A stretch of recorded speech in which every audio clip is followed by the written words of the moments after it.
Oh, I knew looking at the camera. Is that where I'm? Okay, I just want to make sure I'm here, bro. You good now? Yeah. You sure? Yeah, let's get it, bro. All right. You ready? You ready for this? Hello, audience. Couch Potato General Manager back with another video, and we are recapping the Week 2 Sunday night contest with the New England Patriots traveling to Seattle to face Russell Wilson and the Seattle Seahawks. And Drew, the storyline, obviously, the main storyline going into this game and coming out of this game, I thought were the quarterbacks. Cam Newton, obviously, in his first year with New England, and then, of course, Russell Wilson, hashtag let Russ cook, putting on an absolute clinic. Once again, he certainly got it off to a great start in Week 1 against the Falcons, and then, of course, he continued that this past Sunday night. And Drew, I just want to get your takeaways in terms of those two players in particular, their performance. Let's start with Russell Wilson. What the hell do you call it? Russell, was it Magic? Russell saved me. Russell saved me. Yes. There we go. When you look at Russell Wilson and you go back to last week, kind of against the Falcons, Falcons kind of do what Falcons do. They just get points dropped on them for whatever reason. So I thought, okay, going into this competition with the Patriots, a pretty stout defense. You got Stephon Gilmore, you got McCourty. It should be a pretty good matchup. I want to see, how does the offense for the Seahawks, how do they fare against this defense? And Russell showed up, and you see why he is, Belichick called him, the best QB in the league right now. And you saw that, man. I mean, he threw the pick. It wasn't his fault. Bounced off of Greg Olsen's hand. So you thought, okay, all right, let's see what he can do coming out of that. And hey, man, I don't know what I can say about this guy that that any team wouldn't want this guy. When you look at all the teams in the league and you look at all the quarterbacks in the league, I don't know that there's another quarterback that I would take over Russell Wilson at this point. But I agree with that sentiment that there's not another quarterback in the league I would take before Russell Wilson. And we've been saying that, well, at least, no, I'm going to speak for myself. I've been saying that for some time now. I know there are a lot of good young quarterbacks in this league, but considering what Russell has done over the course of his career and the circumstances, I think that's what separates Russell for me is the level of performance considering the circumstances. I can't take anybody over Russell. And I think the masses, the national, the not just the media, but fans around the country, I think I started to develop more of an appreciation for Russell because the Seahawks are actually putting tools and that supporting cast around him. Yeah, man, it seems like he's only getting better, man. You when you have that quarterback, you want to make sure that you supply him with what he needs. I mean, they run the football pretty good, Chris Carson, and then you throw a DK Metcalf, you throw a Tyler Lockett, who I think is underrated as well. Absolutely. In there, I mean, it just it just makes things easier for him, simpler for him. But you also see the full potential of who Russell Wilson is. You know what I mean? So but in terms of Cam Newton, man, I didn't know what to expect. Going against it's a decent defense in the Seattle Seahawks. Let me take that back. They're better than decent when you throw in a number 33. Sure. Okay. But I was watching the last week when the Patriots are facing off against the Dolphins, and I gotta be honest with you, I don't like watching the Dolphins. There's a couple teams in the league I can't do it. Can't get with it. I can't do it. But it's football. First game of the season, I'm gonna watch it. So, it was kind of, I think he had a handful of passes to Edelman, a handful of passes to Harry for, minuscule. I think one had 50 yards, the other one had 70 yards, no touchdowns. Cam's doing all the work. It looked like we were back at Auburn with, was it Gus Malzahn? Nope. Gene Chizik. Oh, I'm sorry. Excuse me. Gene Chizik. And it looks like, that's kind of what the Patriots do. They're using Cam as, that going back to college, going back to college and using those days to kind of, what's the word I'm looking for?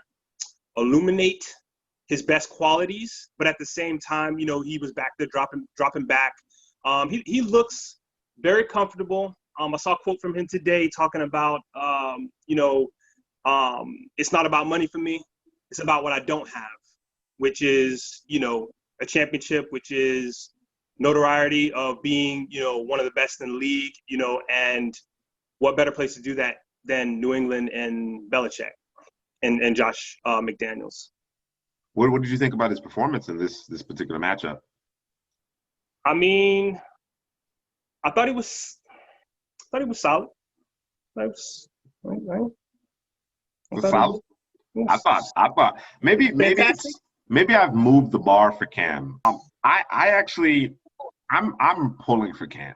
I am legitimately pulling for Cam because I thought there was a certain level of disrespect and people might indicate that it was the injuries and that's why nobody went. But that we've seen lesser quarterbacks with more red flags around them. Yeah.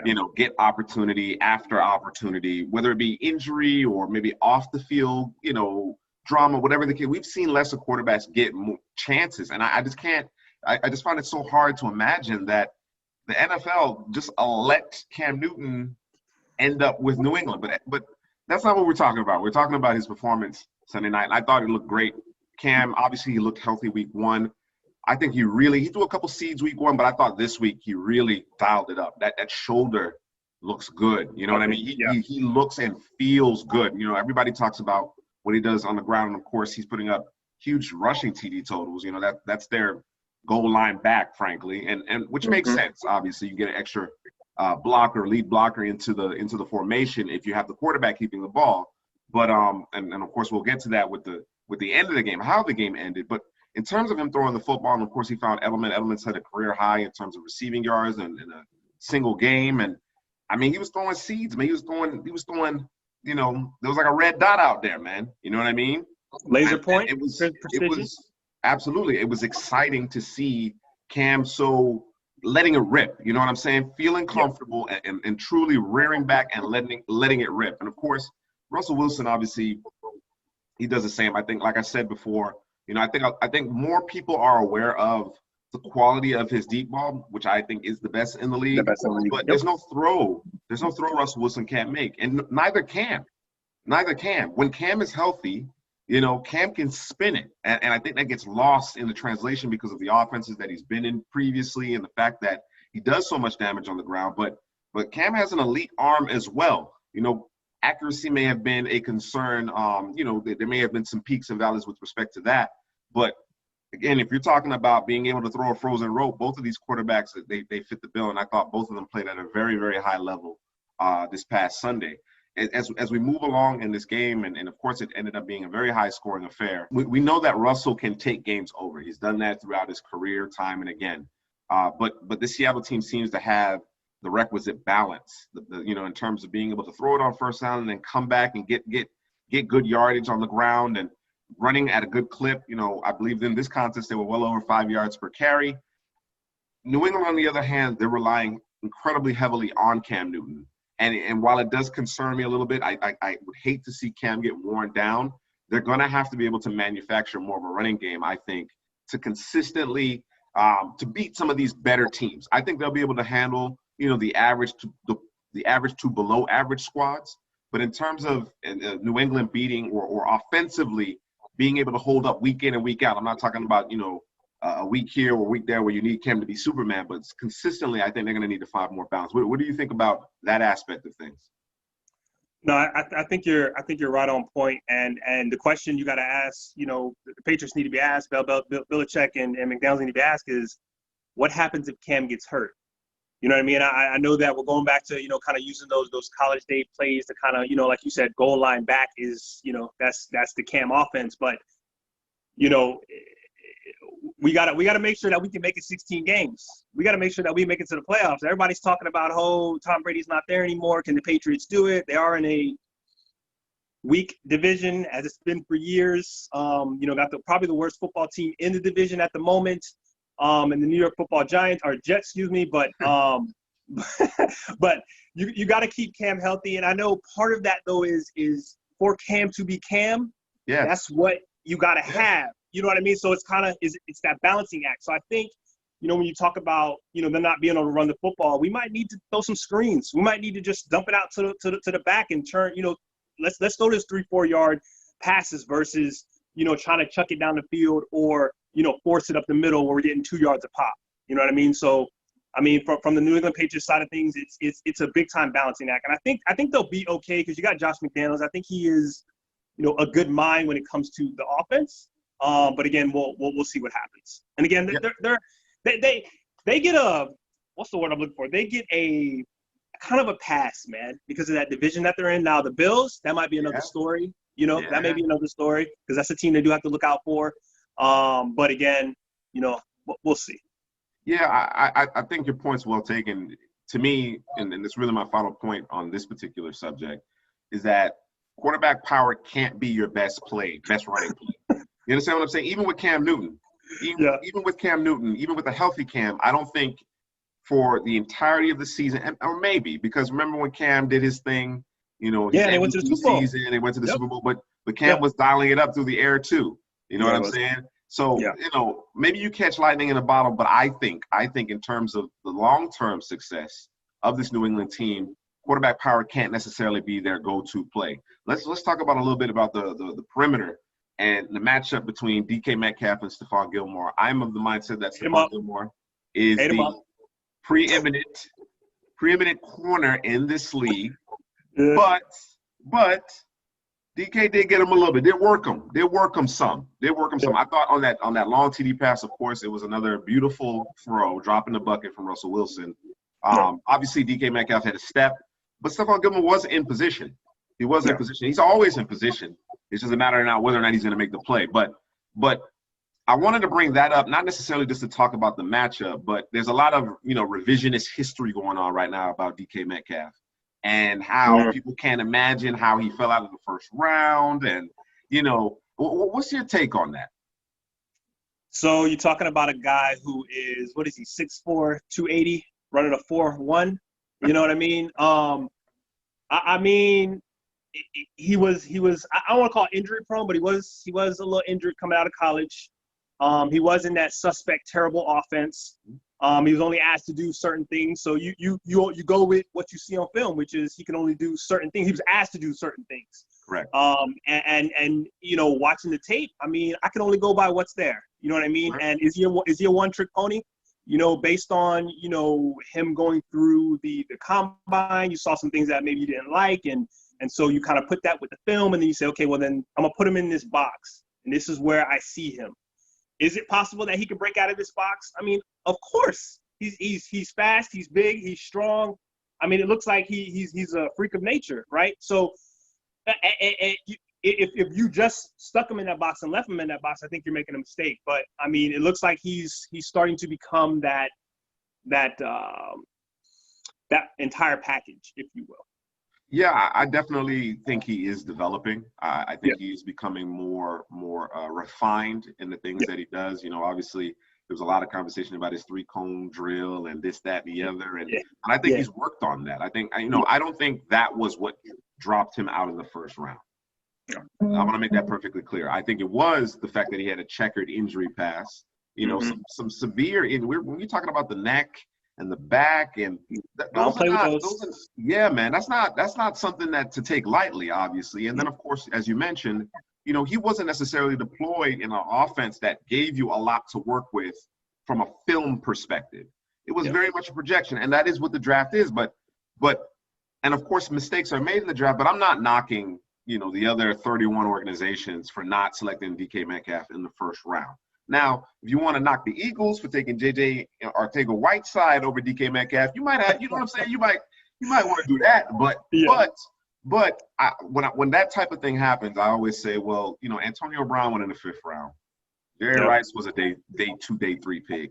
You know what I'm saying? Like sometimes they just don't get it right. But everyone, I guess, doing their victory lap, it just seems intellectually dishonest when you consider the injury aspect, the injury risk in particular with respect to DK Metcalf.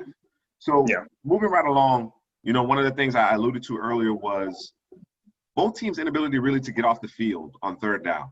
I believe the Patriots were 7 for 12 and and Seattle was 3 for 7, which is a good clip. Anything over 40%, you like in terms of third down conversion rate. These teams don't have a consistent pass rush, and I mean, ultimately, as the year progresses, we do anticipate that both defenses continue to get better, grow, figure certain things out. But where is the pass rush going to come from for these two teams, Drew? I mean, you're going to have to manufacture it for Seattle. I mean, you're going to have to bring the safety in the box, number 33, going to come downhill and make some plays. I mean, you do have, Bobby Wagner. You can deploy that. I mean, I don't know, man. Maybe we talking about a trade or two later in the year to get a guy that can apply some pressure. But I mean, I'll be honest with you, it's a wait and see. It's a wait and see. And at the end of the day, it's going to come down probably to the two quarterbacks, to be honest with you. Yeah, I mean, and oftentimes it does. But yeah. I do think to make a deep playoff run, a la the Kansas City Chiefs this past year, you got to be able to get some stops. You know what I'm saying? And if you're working with an offense that's as explosive as the Seattle Seahawks offense has been through the first 2 weeks, you're built to play with a lead. Well, you're playing with the lead. So at a minimum defensively, even if you can't do anything else, you can't cover anybody, you can't tackle anybody, you got to be able to get after the passer. Otherwise, teams like New England will continue to be in those games. They will stay in those games. Even though Russell Wilson is playing at such a high level, even though you're able to run the football effectively, you're going to let the opposition hang around. You understand what I'm saying? And of course, that football, it's shaped funny. It can bounce any number of different ways. So to your point, they're going to have to find a way to manufacture a pass rush. Both teams, frankly, are going to need to find a way to manufacture a pass rush. I do think, they're going to both, and again, this goes for both squads.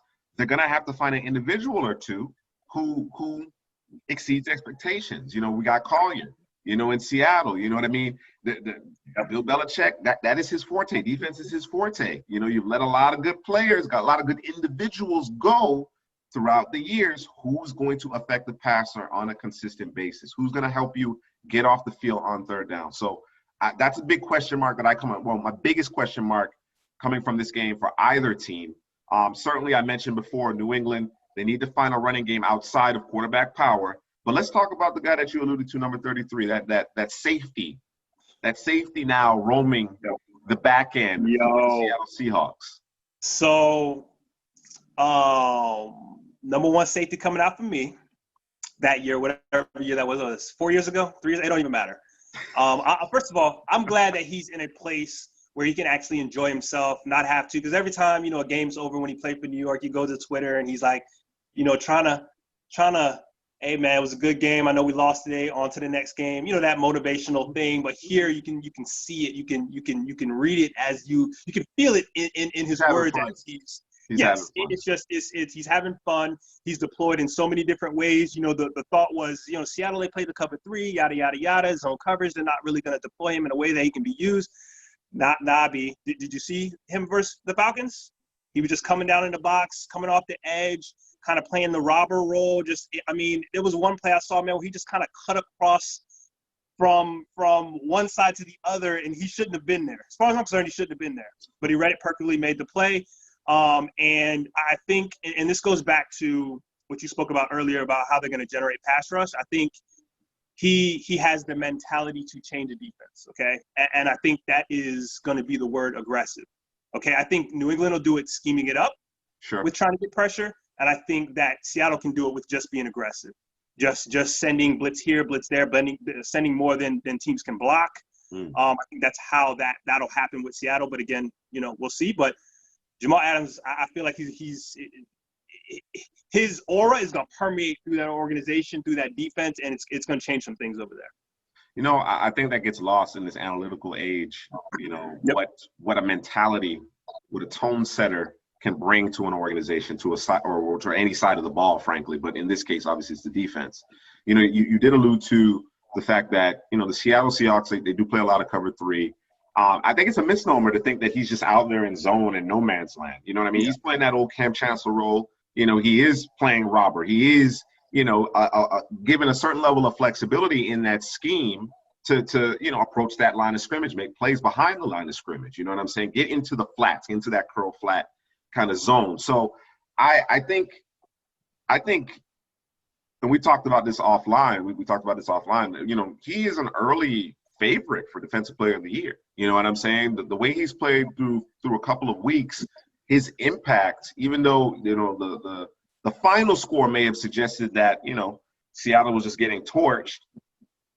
He's a difference maker. He's been a difference maker. It's the reason why Seattle gave up so much draft capital to bring him in. And again, that goes to show that they understood what to do with him. It wasn't that they were just going out and getting a name per se, but they decided to invest a lot of draft capital into a player whom they knew could make an immediate impact. And not only on the field, but in that locker room as well. So Jamal Adams has been fantastic.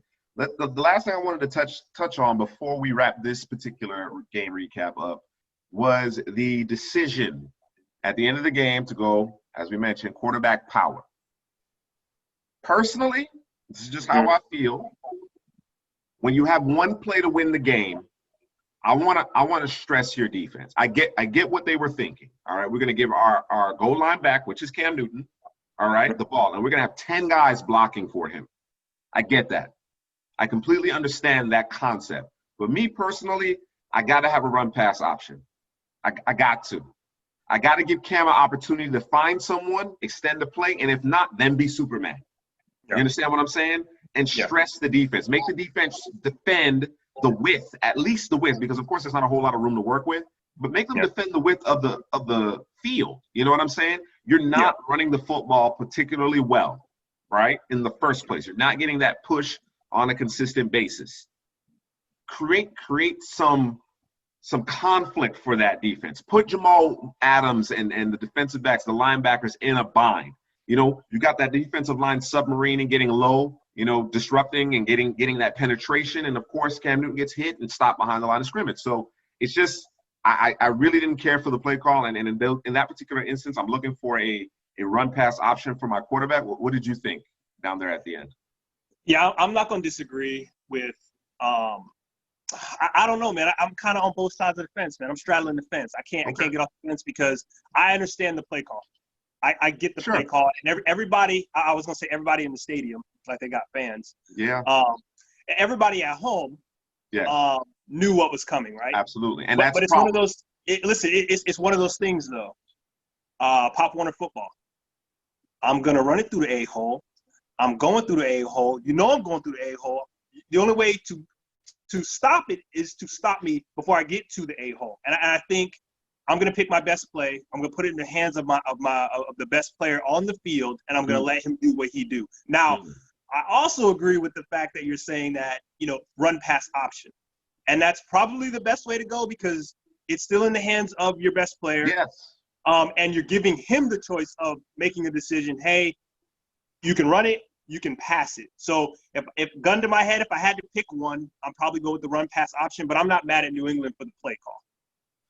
And again, as I mentioned, I acknowledge the mindset. It's not necessarily that I thought it was a bad play call necessarily. I think it was, well, maybe I am saying that. You know, let me get off the fence. I am calling it a bad play call because, like you said, everybody knew what was coming.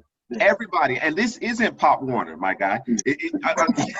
We're not at the Pop Warner level here. You understand what I'm saying? So, like I said before, I think in that particular case, when you have one play, now, all right, we got two plays, we got a timeout. You know what I'm saying?